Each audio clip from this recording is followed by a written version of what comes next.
Actually भावांना माझ्या blog मध्ये स्वागत आहे. तर तुम्ही बोलत असतील एवढ्या रात्रीचं चाललंय कुठं, तर सांगतो तुम्हाला.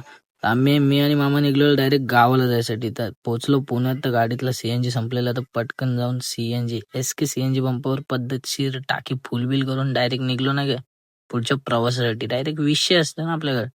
पत्तापट निघलो डायरेक्ट. सकाळी पोहोचलो इथे तर पद्धतशीर एक चहा बी पिला, मस्त की नाश्ता विष्टा केला. तर मामा बोलते चालू, बोलते आता गाडी. पद्धतशीर गाडी बिडी घेतली, येले बेटा 80-90 करत डायरेक्ट पोहोचलो जेवायला. पद्धतशीर चिकन थाळी बिळी मागवलेली मामाने, येले पद्धतशीर लिफ्टून. बघा इथं आल्यानंतर बघा गाडीचा टायरच भाई अडकला. नाही काय विषय, असला घाण विषय झाला का नाही इथं. विषय हार्डच झाला डायरेक्ट. हे बघा कसला घाण टायर अडकलाय. तरी पण आम्हाला काय नाही. नंतर गाडी बिडी काढून 70-80 करत डायरेक्ट पोहोचलो गावात. गावात पोहोचल्यानंतर मस्तपैकी एक स्प्राईट प्यायला, घाट घाट घाट, आणि निघलो डायरेक्ट संध्याकाळी घरी जायला. घरी पद्धतशीर जेवण बिवण केलं आणि गेलो झोपून. अशीच बघू फॉलो नक्की करा भाऊ. बाय.